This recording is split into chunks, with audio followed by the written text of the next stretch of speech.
Believe it or not, one of the first kings of England was nicknamed the Magnificent. No, not for his lavish lifestyle or grand palaces, but for something far more unusual: his impressive physique. This and other surprising facts await as we delve into the lives of the first 5 kings who shaped England.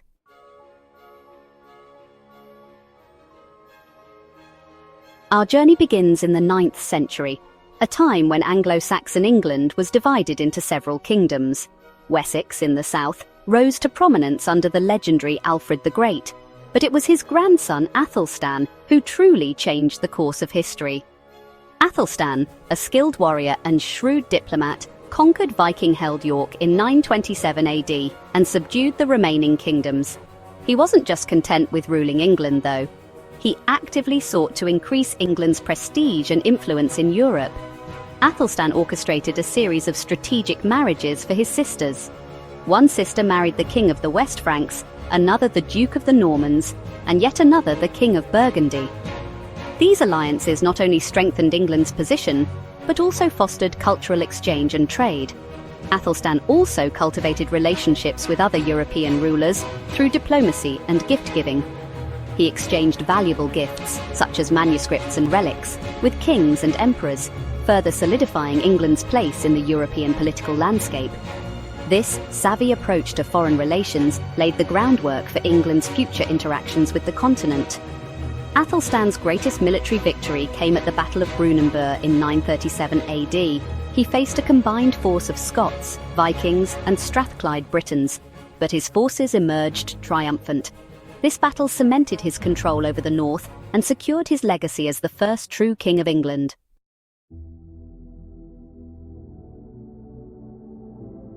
Athelstan's reign was tragically cut short, and his half-brother Edmund I took the throne. Edmund, nicknamed the Deed-Doer, faced his own share of turmoil. He had to contend with Viking uprisings and even reclaim York, which had fallen back into Viking hands. But Edmund proved to be a strong ruler, consolidating Athelstan's gains and strengthening the kingdom. Tragically, Edmund's reign ended abruptly when he was assassinated at a feast in 946 AD. While celebrating St. Augustine's Day, a banished robber named Leofa boldly entered the hall. Edmund, enraged by this defiance, lunged at the intruder.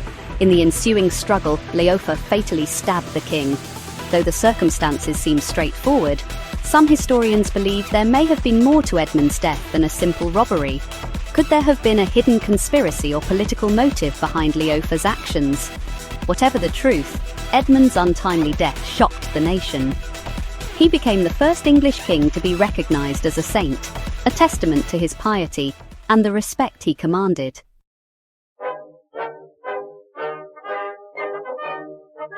Edmund was succeeded by his brother Edred, who reigned from 946 to 955 AD. Edred, often overlooked in history books, faced constant challenges from Viking rebels in Northumbria. These weren't just minor skirmishes. Edred faced full-scale revolts, with Viking leaders like Olaf Sihtricsson and Eric Bloodaxe vying for control of the region. Edred had to campaign tirelessly, marching his armies north on multiple occasions to quell these uprisings. He even faced betrayal from within, with some Northumbrian nobles supporting the Viking claimants. But Edred was determined to maintain the unity of his kingdom. He eventually crushed these rebellions, driving out Eric Bloodaxe and finally bringing Northumbria firmly under English control. This was a crucial achievement, preventing Northumbria from becoming a separate Viking kingdom and ensuring the continued unity of England.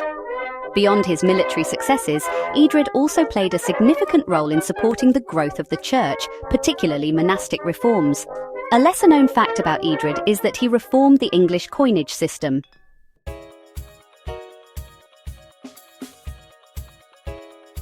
Edred's death brought his nephew, Eadwig, to the throne. Eadwig reigned from 955 to 959 AD. Eadwig's reign was marked by conflict with the powerful church, particularly with the Archbishop of Canterbury, Dunstan. This wasn't just a simple disagreement. Eadwig, a young and perhaps headstrong king, clashed with Dunstan and other leading churchmen over matters of policy and royal authority. He challenged their influence and sought to assert his own control over religious affairs. Some accounts even suggest that Eadwig had a personal dislike for Dunstan, accusing him of mismanaging funds during Edred's reign. This conflict escalated dramatically.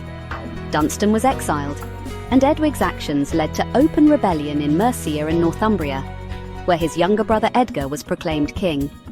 This effectively split the kingdom in two, highlighting the serious consequences of Edwig's struggle with the church. Edwig's reign was short-lived. He died under mysterious circumstances, leaving a kingdom still grappling with internal divisions.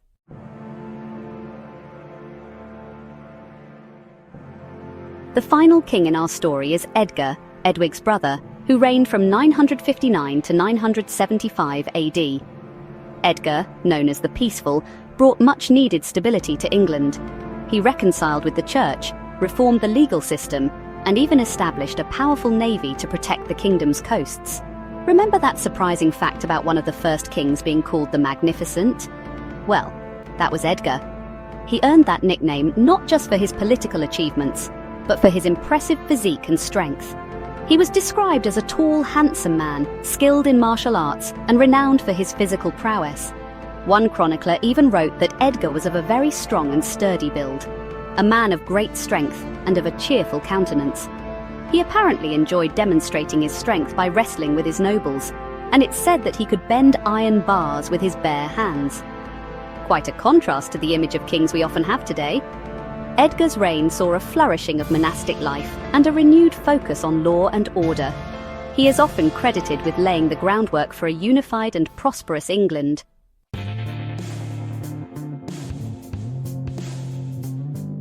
These first 5 kings, each with their own strengths and weaknesses, shaped the destiny of England. They faced Viking invasions, internal rebellions, and political intrigue. But through it all, they laid the foundations for a unified and powerful nation. Their legacy continues to resonate today, reminding us of the long and complex history that has shaped the England we know. Comment below on who you think has had the biggest impact shaping England into the country it is today.